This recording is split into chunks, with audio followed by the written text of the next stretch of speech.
Alright, we are kicking this one off at a gas station. I have come to another town. I'm really close to the highway, so I want to kill two birds with one stone, and I want this to be my last highway video that we're going to do. So I've just topped off the tank, and I filled it to just barely above the base of the filler neck.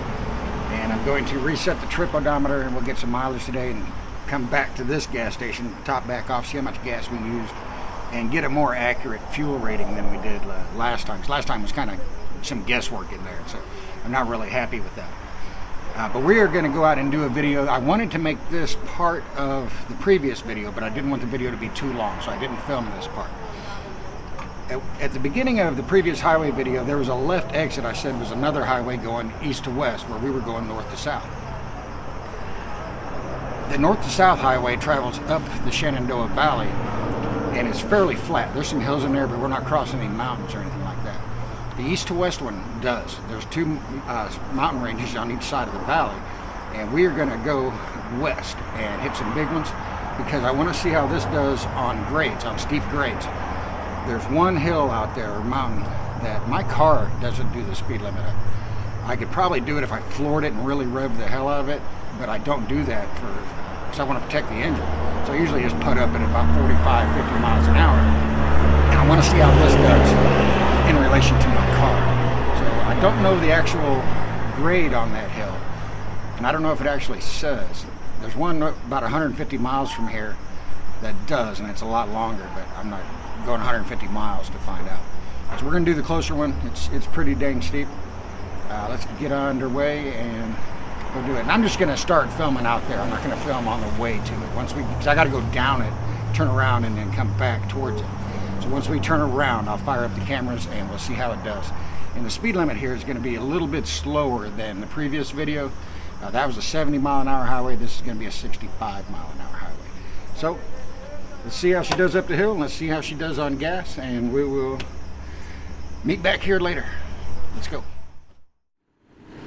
Alright, so I went ahead and turned the camera on because we are getting into some elevation here. You see this semi has got his hazards on because he can't maintain the speed limit.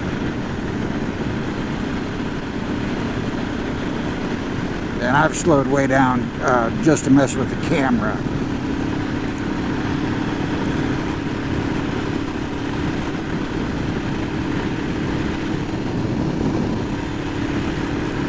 Still got a little bit of snow on the ground.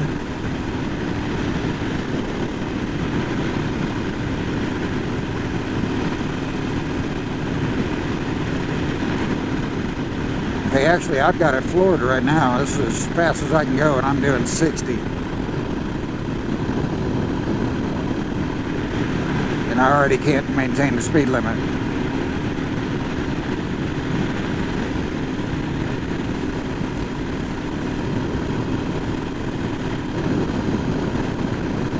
You can see the mountains over there. We're getting up into the elevation now.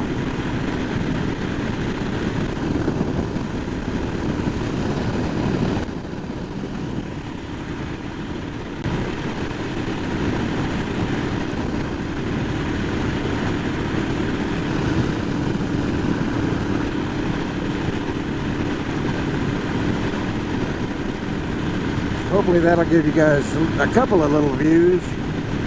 Like I said, on the highway, there isn't a whole lot to look at. I'd rather be over there on those other roads, which we might go over there and do that in the next video. We'll see what that over there is like if we didn't take the highway, if we took the mountains, took the mountain roads up through there.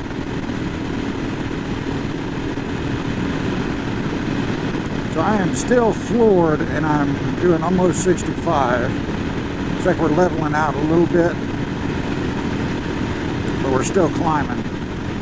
Doing 5,000 RPM, 65 miles an hour.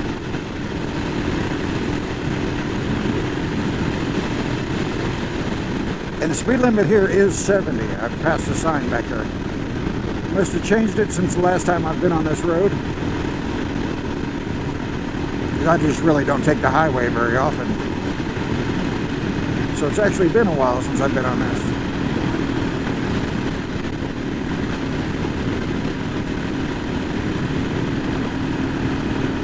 so it got steep again. We slowed back down to 60. Like I said, I've still got it floored. But that does bring up another point. If this doesn't have the horsepower to maintain the speed with this gearing, if you gear your bike a little bit taller to lower your RPMs, you're definitely not going to be able to hold it. It would actually perform worse than this. So that's something to keep in mind.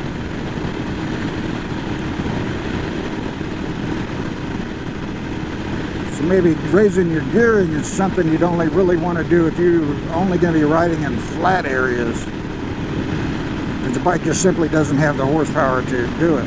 And in fact, if you lower your RPMs, you'll be putting out less horsepower. So yeah, that's a double whammy on that.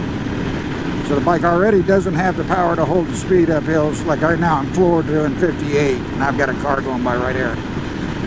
And so if you raised your gearing, you're going to be performing worse than this. And you also can't make the peak horsepower that the bike offers because you won't be able to make the RPMs.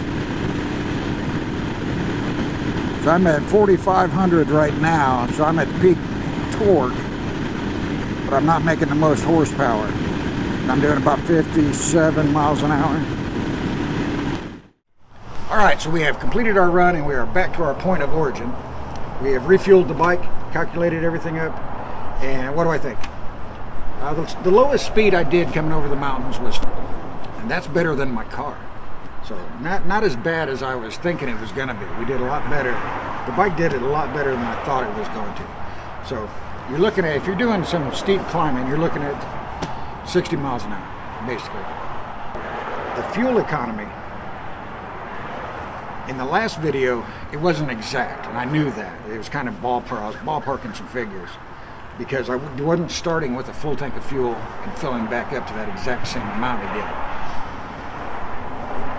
Because I had driven to work a couple of times and things like that on that tank of fuel, even though it wasn't registering that the needle was moving at all yet.